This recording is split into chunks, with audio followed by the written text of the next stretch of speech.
Esse vídeo já está chegando em 300 mil views, talvez agora já até passou no YouTube, de um testemunho muito forte de uma irmã que passou por momentos muito difíceis. E nós vamos assistir agora, vou acelerar o vídeo, rapidinho a gente vai assistir esse testemunho e vamos entender o que Deus fez na vida dela, tá? Ela falou que passou por momentos realmente dificílimos, com assaltantes que fizeram mal contra ela e o marido, coisas assim realmente terríveis, mas Deus sempre tem um refrigério. Vem comigo pro vídeo, vamos assistir juntos agora. Tiraram os nossos pertences e o momento mais crucial que o meu coração acelerou foi quando um dos três disse: entra nesse mato. E eu só pensei assim comigo naquela hora: Senhor, isso não, pelo amor de Deus, isso não. E eu fiquei repetindo várias vezes essa palavra: isso não. E um deles deu um grito comigo, xingou um palavrão e disse: não ouviu? Entra aí. E eu, com muito medo, já prevendo o que ia me acontecer, entrei. Quando chegou em um determinado lugar, um deles mandou meu esposo ajoelhar e eles enfiaram o cano de uma pistola dentro do ouvido do meu marido e disse: tu vai ficar aí quieto, se tu se mexer, eu estouro teus miolos. Meu Deus. E naquele momento eu chorei e disse para ele: pelo amor de Deus, não fala nada, não faça nada, eu tô te pedindo. E eu fui abusada pelos três, na frente do meu marido. E eu fui ministrar nessa vigília. Havia ali umas 500 pessoas, mais ou menos. E eu, no altar, tinha um moço. E ele me olhava muito. Mas o olhar dele não era assim de um olhar cobiçoso de um homem para mulher. Era um olhar diferente que eu não conseguia entender o porquê ele me olhava tanto. E eu tinha a impressão de que eu conhecia ele de algum lugar. E o choro dele era um choro de alma. Não dava para não acreditar que aquele homem estava chorando de verdade. Eu via que aquele choro saía de dentro das entranhas dele. E ele disse: eu sei que toda atrocidade que eu fiz e cometi nessa vida, Deus me perdoou. Mas o que eu fiz com a senhora naquela noite, Deus não me perdoou. Eita. Era por isso que eu tinha a impressão que eu conhecia ele. E foi o que mais me judiou. Foi o que mais me humilhou na frente do meu marido. Foi o que mais me envergonhou. E quando ele disse boa tarde para todos. Irmãos, deu para entender que vai ser forte, hein? Eita. Dos que estão e vão assistir, eu quero me identificar. Eu sou a irmã Dulcineia de Paula. E eu tenho um testemunho de vida para contar, mas eu quero buscar algo lá atrás, na minha infância. Eu sou uma mulher, mãe de 4 filhos. Eu tenho um filho adotivo. Eu adotei ele com 4 meses de vida. Hoje ele tem 25 anos. E eu entendi o porquê Deus me deu um filho adotivo. Porque eu fui órfão de pai e mãe vivo. E depois da idade de adulta é que eu fui entender o quanto é sofrido você ser órfão de pai e mãe vivo. Eu fui criada pelos meus pais. Órfão de pai e mãe vivo. O que isso quer dizer? Não entendi muito bem, não. No meio de 8 irmãos. E a minha mãe, com 7, 8 anos de idade, eu consegui já identificar uma diferença entre eu e meus irmãos e minhas irmãs. E no percurso da minha infância para minha adolescência, eu me lembro de alguns fatos que a minha mãe falava para mim. Por exemplo, eu tive muitas machucaduras com o comportamento da minha mãe comigo. Eu me lembro de forma nítida, a minha mãe só me chamava de nega, de macaca, de crioula. Eu me lembro das frases da minha mãe dizendo que o médico entregou para ela a criança errada, que ela me achou na lata do lixo. Eu sei que isso é muito forte, é sofredor, mas foi tudo que Deus me permitiu sentir, sofrer, viver, para muitos anos depois ele me explicar o porquê. Com a minha história de vida em relação à mãe, a pai, a irmãos, eu não vou negar que eu fui uma pessoa que criei muita amargura dentro do meu coração. Eu criei muita raiva, muito ódio. Para você ter uma ideia, eu não chamava minha mãe de mãe, não conseguia. Eu chamava ela de Maria Paula. Talvez você que está do outro lado, que vai ouvir essa história de vida, eu vou Caramba, não chamar a mãe de mãe. Essa é a primeira vez que eu vejo isso. te convencer no nome de Jesus Cristo que a cura emocional, a cura psicológica, a cura sentimental, ela existe, porque Deus existe. Eu nunca acreditei que eu poderia ser uma pessoa livre de todo aquele fardo de humilhação, de desprezo, de lembranças que eu tinha na minha vida. Até que um dia eu tive a redenção em Cristo. Eu me rendi aos pés de Jesus. E quando eu aceitei Jesus, o amor da minha mãe, ele não era mais forte para mim. Não que ele não fosse necessário, mas ele não era mais tão significativo para mim. Porque eu encontrei em Deus mãe, pai, irmão mais velho, amigo, conselheiro, guia, protetor, provedor, e ele me quis. Amém. É como se ele dissesse para mim: eles não te quiseram, mas eu te quero. Eles não te amam, mas eu te amo. Então, com Cristo, eu tive uma experiência de vida muito grande. Eu fui para a vida fácil, muito cedo, por causa da revolta que eu tinha pela ausência de amor de mãe.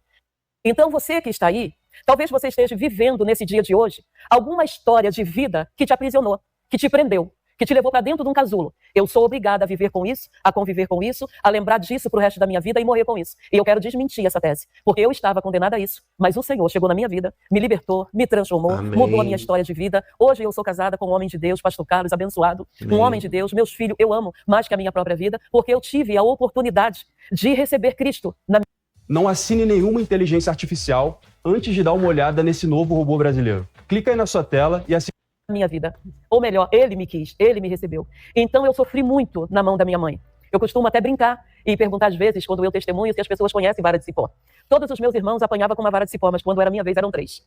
E eu ficava muito marcada pela minha mãe. Mas alguém chegou na minha vida, determinada a mudar a história da minha vida, a mudar o quadro da minha vida. E assim, eu vivi, entrei para a boca de fumo por revolta, né? Eu dizia no meu coração, se eu sou tudo que ela diz sem eu ser, então eu vou ser para ela ter razão.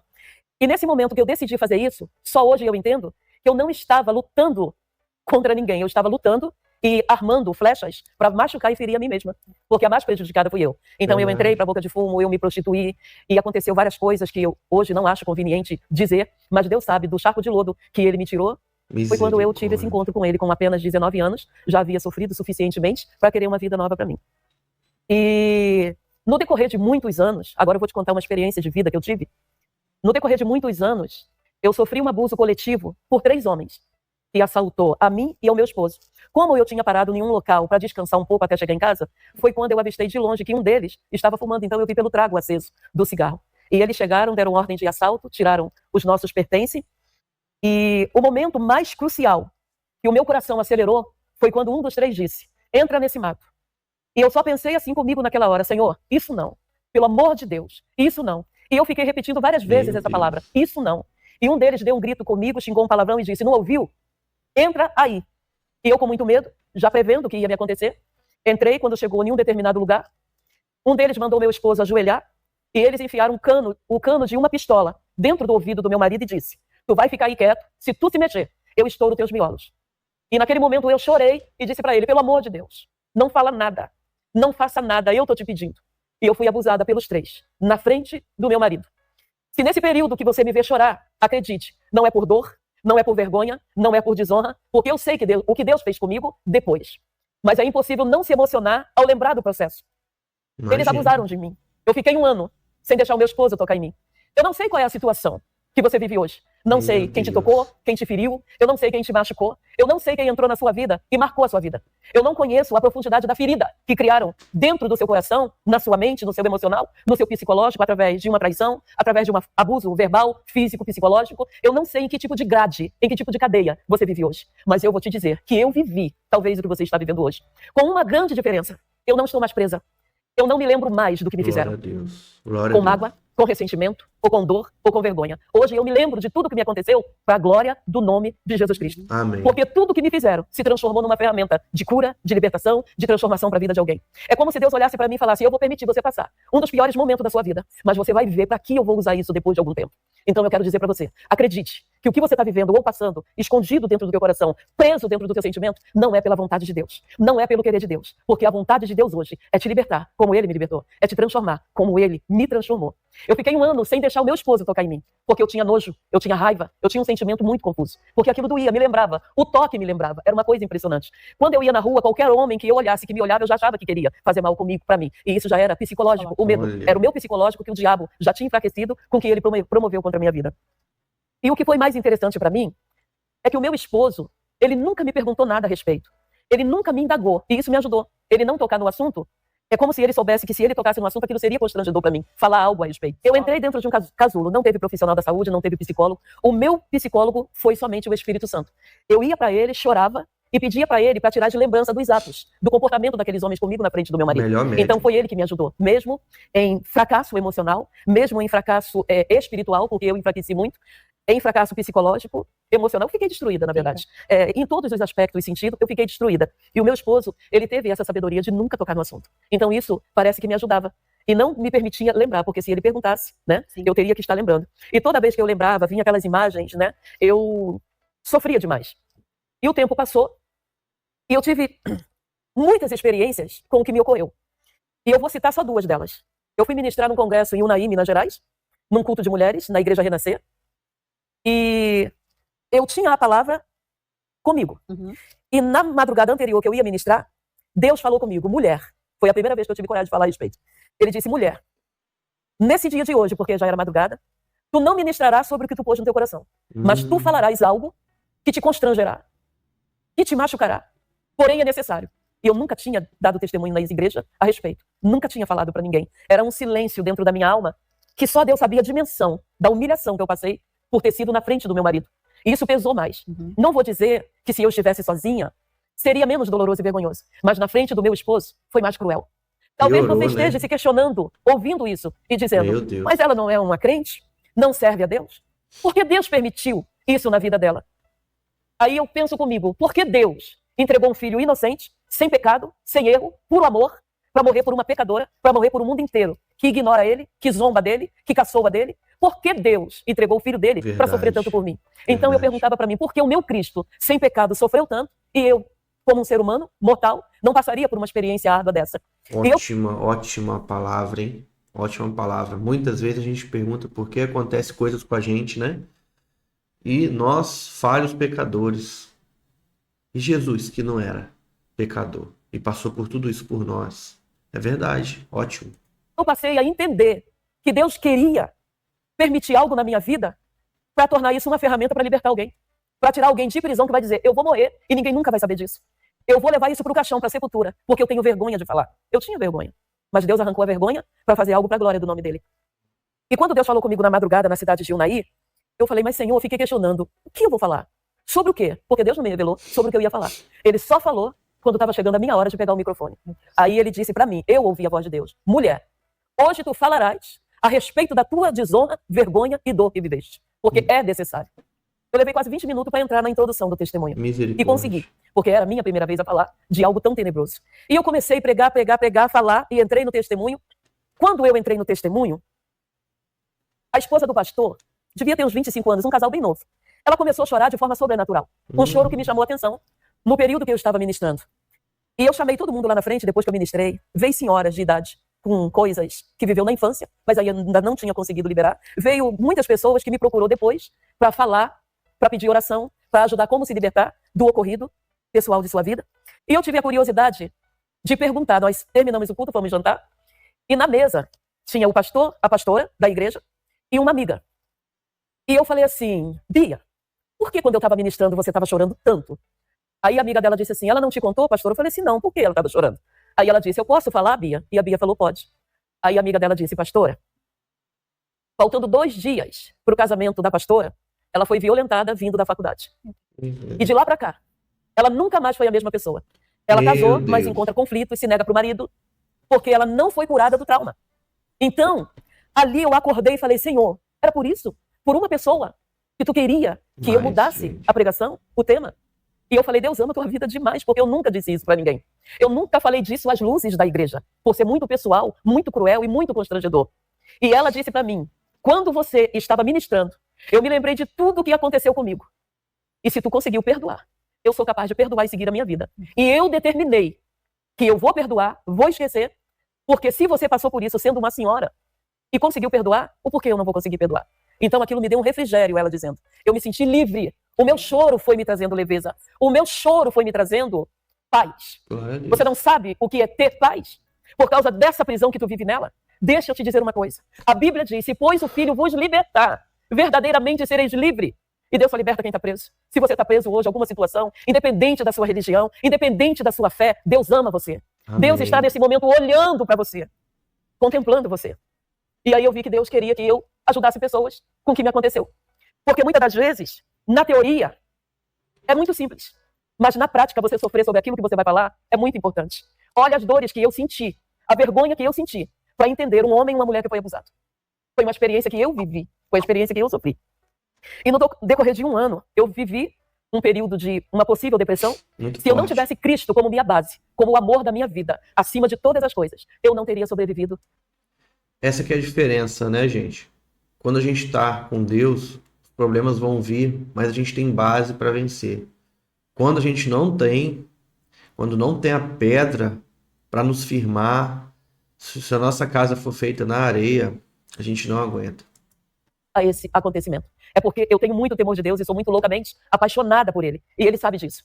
E se Ele me permitiu passar por isso, Ele também foi o mesmo que me garantiu ultrapassar após o ocorrido. Mas eu fui surpreendida. Esse é o segundo ponto. Eu fui convidada para ministrar numa vigília numa igreja. E o tema era sobre perdão. E eu fui. Eu amo ministrar sobre perdão. Eu amo ministrar sobre machucaduras, sobre alma ferida. Eu gosto de ministrar para cura de alma, porque eu sei o que eu vivi, o que eu passei, para falar com propriedade hoje, o que Deus quer que eu fale para pessoas. E eu fui ministrar nessa vigília. Havia ali umas 500 pessoas, mais ou menos. E eu comecei, quando foi 4 horas da manhã, 3 e pouca, 4 horas da manhã, me chamaram, eu assumi a tribuna, o microfone, li uma palavra que falava sobre perdão e comecei a ministrar. E eu, no altar, tinha um moço, e ele me olhava muito. Mas o olhar dele não era assim de um olhar cobiçoso de um homem para mulher. Era um olhar diferente que eu não conseguia entender o porquê ele me olhava tanto. E eu tinha a impressão de que eu conhecia ele de algum lugar. Eu conheço esse moço, eu conheço. Mas não me vinha à memória. E quando eu chamei o povo lá na frente, porque eu sempre faço isso, eu gosto de ministrar as pessoas, orar, abraçar, acalentar, porque tem muitas pessoas. Pessoas que cometeu aborto e teve arrependimento. Pessoas que foi tocada por alguém da família, mas teve vergonha de falar. Inúmeras situações que você sabe que acontece. Fica escondidinho ali dentro. Escondido. Parece que a pessoa protege aquele mal sem saber que está protegendo. Porque a gente deixa de proteger aquilo dentro de nós quando a gente assume uma coragem de jogar para fora. Sim.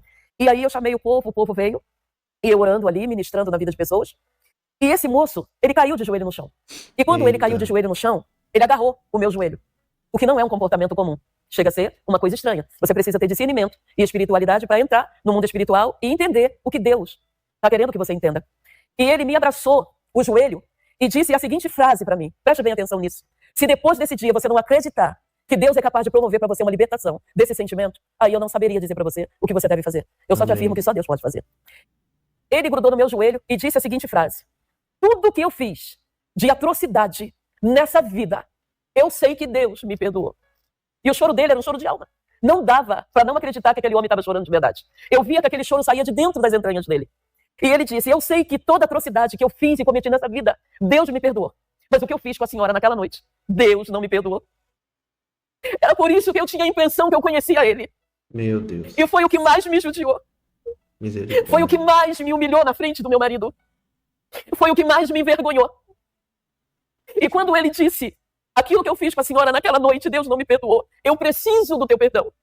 Nós precisamos entender que nós cometemos como ser humano erros. Alguns erros pequenos, alguns erros grandes, alguns erros razoáveis, alguns erros absurdos, alguns erros macabros. E ele cometeu comigo um erro macabro. Mas ele era uma outra pessoa. Ele estava com o rosto limpo. Amém. Eu tinha a impressão que eu conhecia ele, mas ele ali era outra pessoa. Deus conectou o meu sentimento a uma possível lembrança de quem se tratava. Não posso ser egoísta, hipócrita, de dizer que a minha vontade foi de abraçar ele e perdoar, não. Eu tive vontade de dar. E aí, quando eu tive essa vontade, espero que todos tenham entendido, como ser humano, como pessoa física, Não é fácil, como uma não. pessoa vítima de um abuso, eu tive. E sabe, o Espírito Santo de Deus é a coisa mais linda que eu conheço. Porque ele é muito cheio de amor, paz e muita sabedoria. E ele tem um potencial tão grande para te convencer de que você precisa perdoar para seguir a vida. Você precisa perdoar para voltar a sorrir. A falta de perdão impede de uma pessoa ser feliz. A falta de perdão impede de uma pessoa sorrir, dela sonhar. A falta de perdão é uma arma tirada contra nós todo dia. E eu tinha isso dentro de mim. Uma dor, uma mágoa, um ressentimento. Não de Deus. Porque quem sou eu para dizer, Deus, eu vou te servir, mas eu não quero que nada me toque, nada me machuque, que nada me fira. Não, não. Cristo veio e passou coisas imerecidamente. Não que eu merecesse ser violentada. Não é isso que eu quero dizer. Mas eu precisava também entender que eu seria capaz de amar a Deus com o mesmo amor intenso, mesmo depois de ter acontecido isso na minha vida. Porque Deus nos coloca à prova. E na verdade eu senti vontade de agredi-lo. Mas o Espírito Santo de Deus, como eu falei, ele é uma coisa tão linda, tão maravilhosa, que ele preparou aquele momento para mim. E eu consegui entender que aquele momento que eu estava ministrando cura na vida das pessoas, ele preparou aquele momento para mim. Porque ele viu que eu também precisava de uma cura. Eu precisava liberar de dentro de mim aquela tormenta, aquela vergonha, aquela coisa de que quando eu estava sozinha, aquilo vinha na minha lembrança e eu sacudia a cabeça porque eu não queria pensar no comportamento daqueles homens comigo. E aí o que aconteceu? Quando eu tive o pensamento de desejar mal para aquele homem, eu ouvi um grito, foi um grito. Amada, foi um grito. Eu escutei um grito maravilhoso dentro de mim. Talvez você não goste de grito, mas esse grito foi o melhor da minha vida. O Espírito Santo gritou dentro do meu ouvido e disse assim, mulher, mulher, por quanto eu te pergunto e tu me respondes, porventura não é sobre perdão que tu estás ministrando? Eu senti como se ele me espremeu e disse, ou tu perdoa ou tu não perdoa. Não, não foi assim. Ele me espremeu dizendo, ou tu perdoa ou tu perdoa. Eita. Porque ele estava promovendo uma libertação para mim. O Espírito Santo quer promover uma libertação para tua vida, para tua casa, para tua família. Como eu disse, não importa a tua religião, não importa a tua fé. Deus, ele te olha como ele olhou para mim e viu que eu precisava de uma libertação. E ele preparou uma vigília para me pregar sobre perdão e colocou ali um abusador que abusou de mim. Quem é que faz isso? É verdade. Deus é maravilhoso. Muito Ai, forte. meu Deus. Ninguém mais faz isso. Deus estava ali para cuidar de um estrupador arrependido e para cuidar de um sentimento que me oprimia 24 horas por dia. E eu pude entender que Deus ele não olha só para mim. Deus ele olha por todos. E eu levantei ele. Ali foi o meu maior desafio. Eu peguei nas mãos dele, eu levantei ele e disse assim para ele: se depender de mim e desse perdão para tu alcançar a vida eterna, eu te perdoo. Eu te perdoo. Se o meu Deus te perdoou, quem sou eu? Quem sou eu para não te perdoar? Não se autocondene por falta de liberar perdão para alguém, porque às vezes quem te machucou, quem te feriu, está seguindo a vida feliz, É está verdade. seguindo a vida prosperando, está seguindo a vida e você estacionou. Entenda, se a pessoa que te oprimiu, te machucou, te feriu, está seguindo a vida, imagine você que foi vítima dessa pessoa. Você foi a vítima. É você que tem o direito de seguir a vida, é você que tem o direito de ser feliz, é você que tem o direito de ser liberta. Aleluia. Quantos casos aparecem para mim de homens que sofreram abuso na infância, mulheres que sofreram abuso pelo próprio marido. E você acha que Deus olha para você e quer ver você condenado? Não. Ele quer te ver liberto. Verdade. E quando eu disse isso para ele, ali foi o desfecho de tudo. Acredita? Eu tive coragem de abraçar. Eu abracei ele. Eu abracei ele e disse para ele: tu está perdoado no nome de Jesus. Forte, hein? Preste bem atenção. Eu não estou chorando por causa de dor, de vergonha. Não. Deus é lindo demais para promover isso na vida de alguém. E colocar a pessoa numa vigília onde eu vou ministrar sobre perdão, para essa pessoa me pedir perdão. Ele poderia pedir perdão a Deus e tudo bem. Mas ele me conheceu, ele me reconheceu. Eu estava ministrando sobre perdão. E ele te Estava conheceu. pregando e ele me conheceu. Ah. Eu tive a impressão de que eu conheci ele, mas ele me Ele conheceu. Ficou Ele na me mente dele, conheceu. ficou marcado na mente dele. E já ficou marcado na Meu mente Deus. dele porque Deus tinha um plano de E como que salvação. você ia continuar ministrando a palavra sobre perdão se você não perdoou ele? Por isso que eu digo que Deus promoveu aquele momento para Deus mim. é tremendo, Deus é Para maravilhoso. mim, é encontrar a forma correta de viver aquilo que eu pregava. Porque eu poderia continuar pregando, mas não Deus usou ela para curar muita gente e preparou o momento para terminar a obra na vida dela, né? Que lindo. vivendo. Verdade. Então Deus queria me dar autonomia. Ele queria que eu tivesse propriedade para pregar sobre aquilo que eu fui exemplo para perdoar. E o mais interessante é que quando eu abracei, eu pensei assim comigo. E eu abracei de verdade. Não foi com ódio, não foi de falsidade, eu abracei de verdade. E eu pensei assim comigo. Eu estou encostando o meu corpo no corpo dele. E foi ali que Deus me deu prova de que eu estava sendo liberta. Foi no toque com o corpo dele, do homem que abusou de mim. Quando ele me abraçou e eu abracei ele, é como se Deus tivesse falado: a partir de hoje você não deve mais nada pro diabo. A partir de hoje você pode abrir a sua boca com a minha autoridade, com autonomia. Você pode abrir a tua boca para qualquer uma pessoa. Você pode ir lá no fundo buscar, tratar, porque você está perdoando algo que é muito difícil de se perdoar. Naquele momento eu vi o quanto Deus nos faz capaz do impossível. O quanto ele prova para nós que o impossível não existe. Para ele não. Pra ele não. O impossível não existe. Eu jamais imaginei na minha vida que eu fosse capaz de abraçar o homem que me violentou e dizer para ele: tu está perdoado, no nome de Jesus. E corpo a corpo, abraçados. Então, eu entendi que o impossível não pertence a nós. O impossível pertence àquele que pode fazer o impossível. E o que eu quero, para terminar, é dizer que tudo que me aconteceu, todos os projetos que o diabo tinha para usar contra mim pelo ocorrido, a maldição se transformou em bênção. Deus fez esse testemunho alcançar pessoas. Deus fez esse testemunho libertar pessoas. Deus Olha fez esse só, testemunho que ajudar bênção. pessoas, porque hoje eu vivo para isso. Enquanto os eventos, enquanto os retiros de mulheres, eu sou chamada para pregar o meu Olha. testemunho. Olha, gente, irmãos, que forte. Deus faz o mal virar o bem, né? Muito do que a gente passa, que nos traumatiza, que nos machuca, Deus vai usar para curar outras pessoas. A gente tem que ter isso na cabeça. Claro que isso pode ser usado para curar pessoas, usado na obra, né? E de ver pessoas, mulheres rolando no chão, gritando, tendo a alma arrancada de dentro de prisão e de Olha cadeias. só, Talvez olha hoje a só. tua vida. Agora, imagina a quantidade de mulheres, de homens que essa irmã já alcançou, que foi usada para ser liberta, curado, né? Em tantos cultos, encontros de mulheres e tudo mais. E milhares, ao invés de ficar se questionando porque aconteceu algo ruim, né? Nós devemos entender e buscar ser libertos e usados, talvez até naquele problema, né? Um pastor amigo meu sempre dizia: a maioria dos problemas que a gente tem, o que nos machuca, Deus usa isso para curar outros, né? A verdade é essa. Emocional, psicológica, sentimental, está dentro de uma prisão, está dentro de uma cadeia. Mas eu falo com propriedade na autoridade do nome de Jesus. Amém. Cristo tem a chave dessa cadeia. E ele quer entrar dentro da sua casa, hoje, agora. Não é amanhã, não é depois. Ele pode ir agora, nesse exato momento. E ele tem a chave na mão, que pode abrir essa cadeia que te colocaram nela. Que pode abrir essa prisão. Essa algema que te prendeu como se tivesse direito. O diabo está te desautorizado, no nome de Jesus. Amém. A continuar te judiando, a continuar te maltratando, a continuar trazendo à tua memória aquilo que não te dá esperança. Traga à tua memória aquilo que te dá esperança. Deixa Deus entrar na sua vida. Se ele fez comigo, ele pode fazer com você. Me pergunta se hoje eu sofro. Não. Me pergunta se hoje, quando eu lembro, porque eu não tenho amnésia, eu lembro normalmente. Me pergunta se quando eu lembro me dói. Me pergunta se machuca. Não. Não machuca, não dói. Porque Cristo entrou na minha vida e entrou para fazer. E ele não me quer dentro de um quarto chorando por uma história que não vai voltar atrás. Passou. E o interessante é que eu tive um momento que eu pensei comigo assim: o que eu faço com tudo isso que me aconteceu? E Deus respondeu para mim desse jeito: a tua autoridade aumentará. A tua unção aumentará.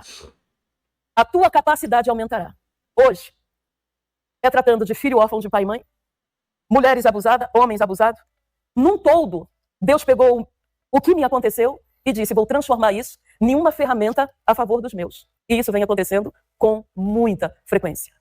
E a cada coisa que a gente pega, que você não acredita que existe nesse nosso mundo físico, Meu Deus. você diz: não é Forte. possível, é possível. Então todo o projeto do diabo se transformou em quê? Em derrota. Não para mim, para ele mesmo. Porque Deus pegou a minha derrota e transformou ela num bálsamo de cura, numa arma, numa ferramenta usada contra ele. Porque a partir do momento em que eu entro dentro de uma igreja, vou para um retiro de mulheres e elas pedem, dá o seu testemunho, eu conheço história de mulheres aqui, tem muita mulher aqui que vai gostar, que vai ouvir, que vai ser liberta, isso é ferramenta contra ele. Sim. É verdade. Porque Deus sabe a quem escolhe para passar. Você gostaria de faturar de 5 a 30 mil reais sem precisar investir na internet? Então olha só o método simples que...